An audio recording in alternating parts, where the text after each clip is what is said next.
And then you just tell us, Hilda.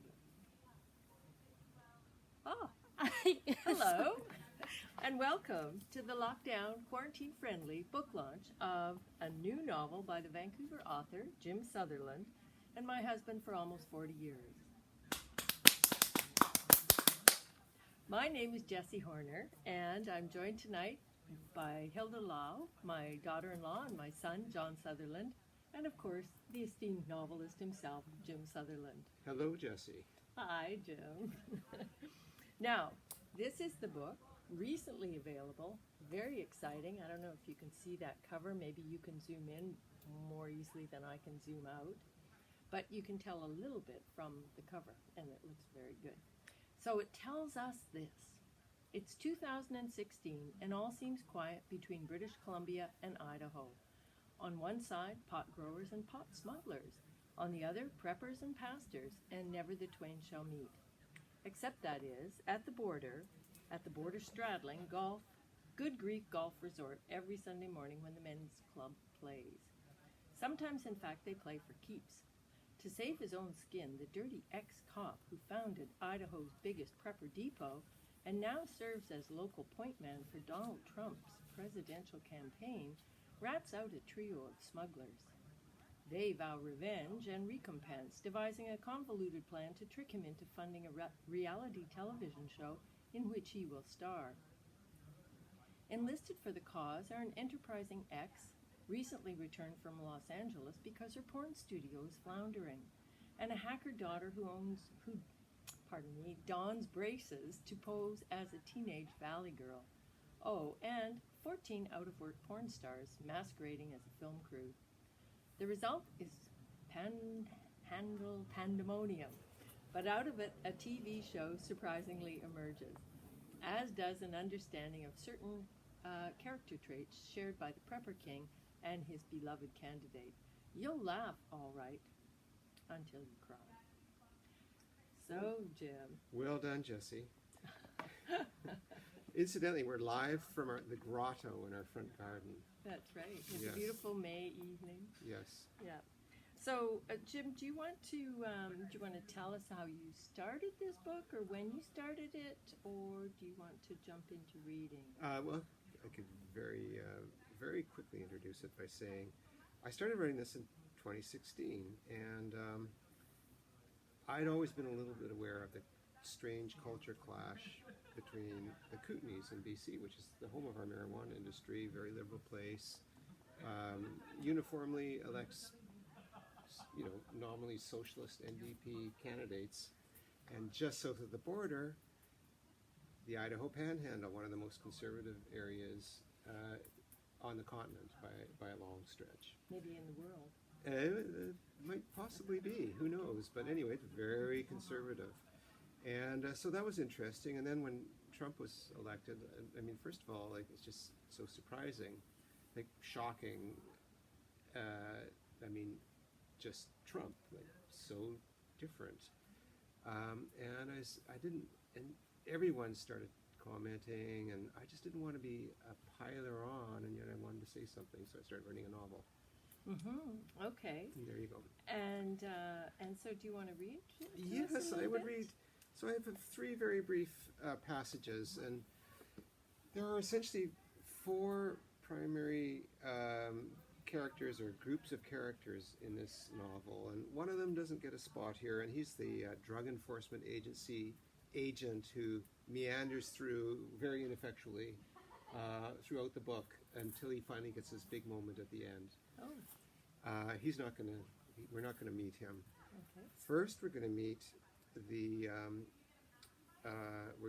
gang. The gang is the 3 polite and well-educated drug smugglers who have lost their livelihood due to this nefarious Prepper King, and they've recruited one of their partners, plus one of their exes, plus the shared daughter of one of the shared daughter of. Okay. Yeah, the 2 have very little to Okay. do with each other. They don't really even like each other that much anymore. But they're But getting. They did manage to have a daughter. And they both need the money now. Okay. And they are they are scammers now. So Lily, aka Nicolette, has just returned from meeting Hogarth in his prepper depot, and she is on her way to infiltrating his operation and convincing him to start a reality TV show. Soon the daughter will be there too, but the problem is the daughter is worried. She was born in York, BC, just north of the border. She's worried that she's going to pretend to be a valley girl. She's worried that she's going to get fingered. So Forrest, one of the three, who's an American, is instructing her on how to talk American. Something we all need. All right. So as an American living in Canada for a quarter century, Forrest feels qualified to be her language instructor. He even spent some time trying to speak like a Canadian before realizing, screw it. No one up here cares very much about how they sound. Indeed, that's the key element to the Canadian accent, he decided. Obliviousness. Americans, whether consciously or not, try to say things in a way that's fluid and appealing, even if sometimes to wretched effect. In the Canadian way, Canucks simply try to follow the rules, pronouncing one syllable, then the next, as closely as possible to what the phonetics books tell them. Basically, they sound like English is their second language. He's trying to explain this to Mara to impress on her the importance of combining words into phrases rather than plunking them down one after the other. Take the Valley Girls. You're a 17-year-old from LA now. That's your new identity. So you're going to have to. You probably think they sound vacuous and superficial, but it's more that they're doing vacuous and superficial. It's the same with surfer dudes, Southerners, New Yorkers, hip-hop types. They're all working the thing. So it's all very meta, says Mar. Are you asking me a question or practicing? Practicing? You're upspeak, says Forrest. It's a question. What's the question? About it being meta? But now you're doing upspeak? No, it's just a question. Then yes, Americans listen to themselves because they want to speak with fluency and character. Canadians don't listen to themselves because they're just trying to get her done. When we're finished here, I'm going to be like, I'm going to the mall in Bonner's Ferry, but you'll be there, but you'll be, there is no ball in there, oh my God, but you'll be, there is no mall in Bonner's Ferry, and I'll be, I'm Canadian, so I want to go try on toques. My upspeak is not particularly good. Okay, that was practice, Mar says. How did I do? Great, says Forrest, happier to be an enthusiast rather than a critic. A for effort. Sorry about my upspeak. That's terrible. No, it isn't. It's just I'm not sure how I can talk now except by putting one word in. Yeah, front well, that's exactly. Well, just like normal. Yeah. Okay, thanks a lot. Yeah. Well, so a couple of questions. First of Sure. all, I'm not sure that everybody knows what a prepper is and what a prepper depot is, and so maybe that's worth explaining. Well, preppers are people who are prepping for the apocalypse. Okay. And Idaho is basically ground zero for preppers. They come there from all over the United States, thousands upon thousands of them, to go to stores like Hogarth's. That's the villain in the piece, Chance Hogarth is his name, to buy their bunkers and their meals ready to eat and their guns and all the various things they're going to need to hide away when the apocalypse comes, like maybe something like COVID-19, for example. Okay, and so. And a prepper depot is Hogarth. He has this big. It's like Home Depot for preppers. It might not be quite that big, but yes. Okay, or yes. Winners. But I maybe guess you don't get bargains necessarily. No, you pay through the nose for prepper goods. So what Except does that Walmart now stocks. He's in competition with Walmart. In the U.S., Okay. Walmart stocks prepper goods. They actually do. They do. Everywhere or just in certain... Everywhere. Oh, okay. Because people are prepping. Maybe we could get one. I don't think so. Okay. So language is kind of important in this book, is it? We're going to find that out. Hogarth has an issue. Hogarth is he's the guy that is about to be scammed, and the reason he's being scammed is that he's screwed the three. He ratted them out because he himself was a drug smuggler, and to save his own skin, he ratted them out.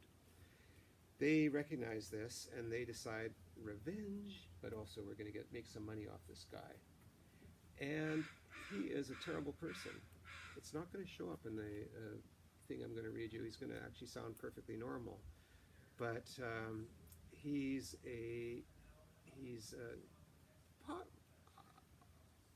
possibly a psychopath.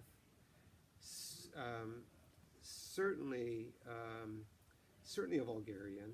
A Vulgarian. A Vulgarian. Not yes. Everybody's used to that word. No, it's a great word. Where did it come from? It doesn't necessarily describe someone who's vulgar. It more describes someone who is nouveau riche and lacking refinement. Okay. And but in his case, he's a Vulgarian and vulgar because his language is terrible. And again, that's not going to be reflected in the piece I'm going to be reading you. But if you're someone who doesn't like bad language and in fact bad thoughts, because he is a very bad person, you might want to read something else. Okay, like Little Women or something like else. Okay. Yeah, Okay. yeah. 50 Shades of Grey, maybe. Yeah. Okay. Yeah. So please continue. Okay, so let's read a little bit about. So now Hogarth is in the car. Lily, aka Nicolette, she owns the porn studio, but she's posing as a fashion model. Is in the car. She's now his showrunner, and they're looking for preppers to feature in the show. And a couple, Forrest and his wife Stormy. Forrest is one of the scammers. She is too. She's part of the cabal. They're going up to Canada where they live to visit their beautiful place. And so they're in the car now, driving up there. And let's just find the correct spot, because I know it's here somewhere, and here it is. Don't you love bookmarks? Yeah. Okay, so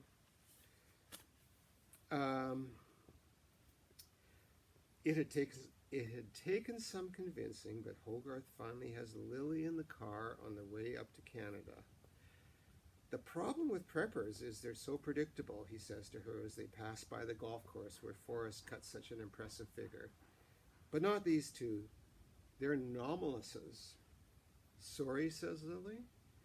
Hogarth is surprised Lily doesn't know a word like that, but it's probably because she became a model at such an early age and didn't spend much time in school.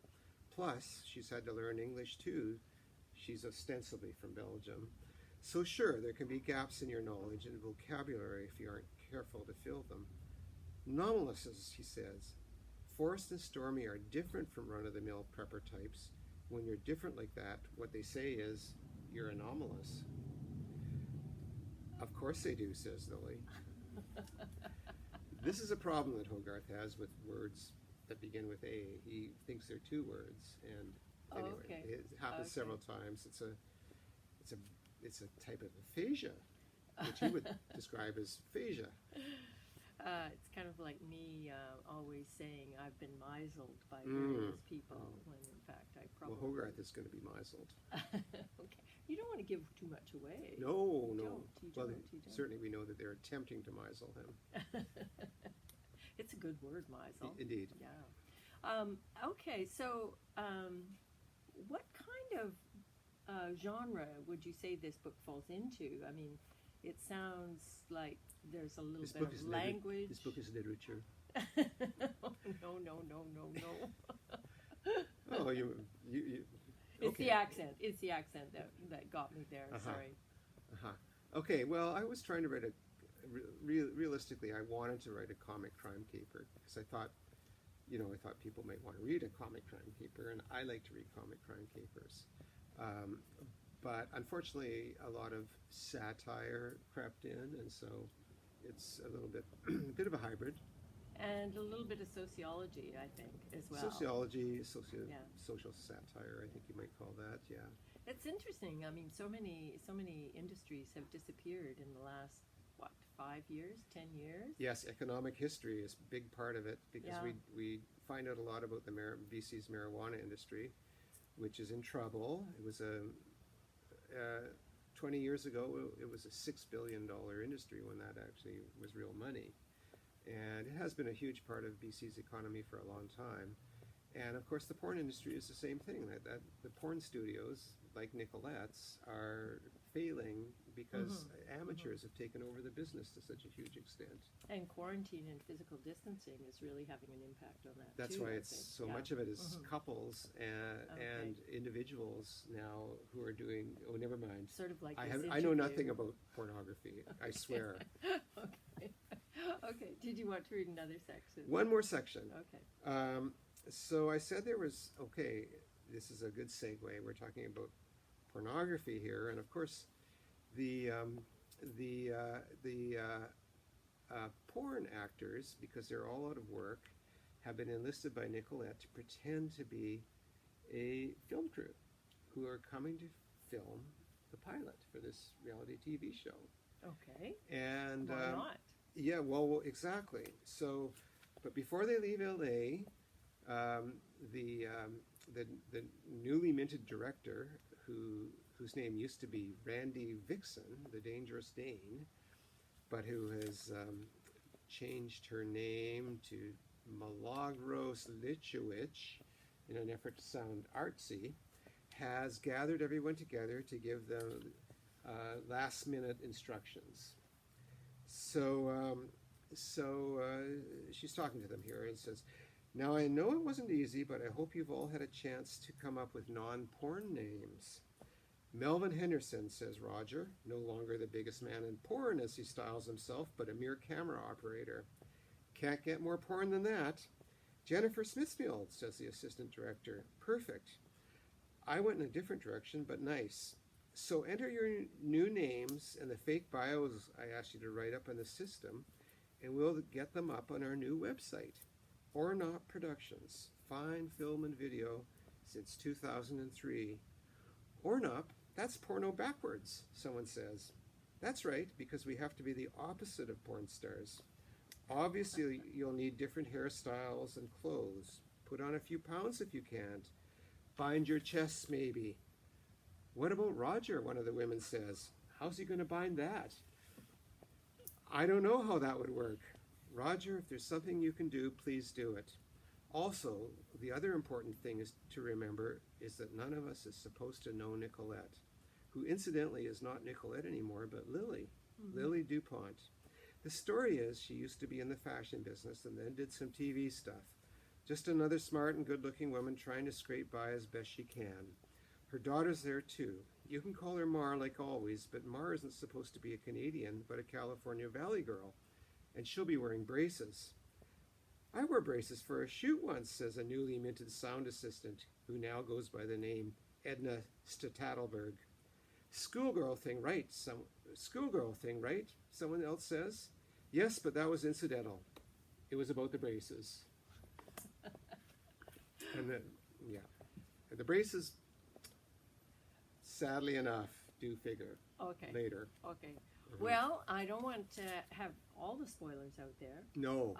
And so you did mention that the language is really important in here in a couple of different ways. One, we have a guy who struggles with the language a little bit. Struggles, yes. And another that he is extremely potty-mouthed, right? Indeed. Horrible. And I just wanted to ask you if, since I've read the book, which I did recently, Yeah. whether you've noticed any difference in the way I speak. Fucking right. Yeah. Oh dear, oh dear, oh dear. Yeah. Well, I don't know that that will happen to you, dear listeners and watchers and so on. So I just want to commend this wonderful book to you, Good Grief, available on Amazon. Indeed. And, Well, as an ebook, it's available anywhere where ebooks are Yeah. sold. okay. So happy reading, and let's get out of quarantine. Thank you, everyone. Clap. And cheers.